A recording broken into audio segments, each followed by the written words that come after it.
大家好，我是坤坤，带你解决肩颈问题。那今天呢是我们专栏肩颈的第一节课。那首先呢，我们就要先去跟大家沟通一下肩颈有什么问题。可能你会觉得肩颈区域的酸麻胀痛啊，这是因为肩颈带来的。其实它还会给我们带来很多的症状，比如说健忘、失眠，容易疲劳，然后有的时候严重会恶心。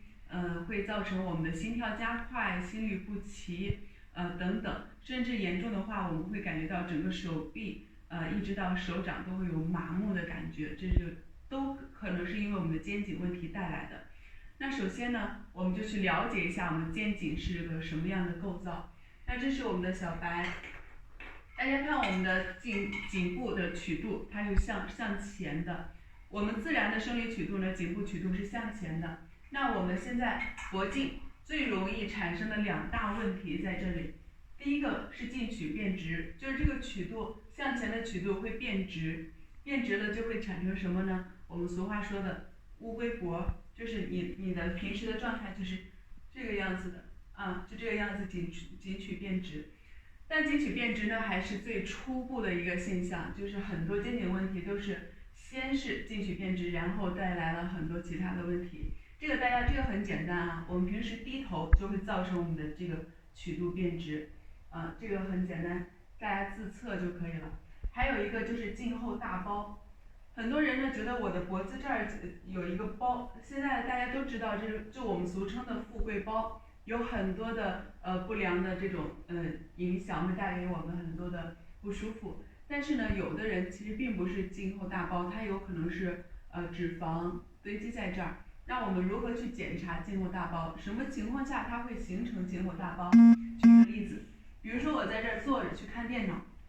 或者看其他的东西，我的目光正常的是在这儿，但是呢，我要看的那个东西会比我的目视前方的这个角度会低，所以我就会自然的低头。当低头的时候，我还想要看它，你可以现在我们可以自己试一下，双手你用一只手去摸到你的脖颈，你自然的低头。会摸到一节突出的地方啊，然后呢，我再抬头，微抬头，就是保持这个低头的状态，然后抬头去看东西，然后你突出的这个地方一直没有回来，一直在这凸着，它首先是关节上发生的这种情况，然后呢，我们的脂肪呀会在这里堆积，慢慢时间长了就会变成我们的颈后大包。后面呢，我们还会讲脖颈，讲完之后我们还会讲我们的肩膀。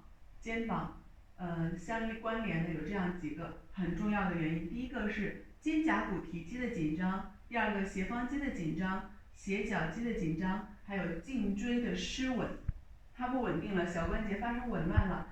所有的这些原因带给我们肩颈的不适和肩颈的疼痛。好，那我们了解了这些问题以后呢，也了解了我们的颈椎的一个生理的曲度。怎样在我们生活中更好的去让它健康呢？有的时候我们去低头的时候，可以尽量去避免。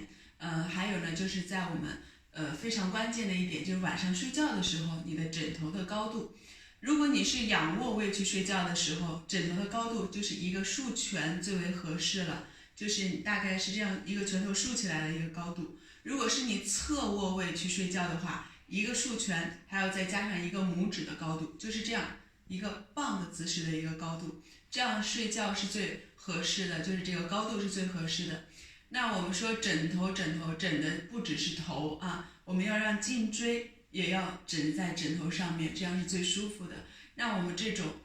你的枕头其实很好的，可以去帮助我们的睡眠达到一个更好的状态，这是我们平时睡觉的时候去注意的。那有的人说，老师我平时不枕枕头会更舒服。其实我们不建议不枕枕头去睡觉，因为当你不枕枕头去睡觉的时候，我们的颈椎其实是悬空的状态，那长期的这样悬空带给它的压力还是有的。我们最好是枕到一个合适的枕头，一个高度最好合适的枕头。然后呢，再给大家分享一点，我会看到很多人去公园里跑完步呀，或者是自己觉得不舒服了，就这样转一圈。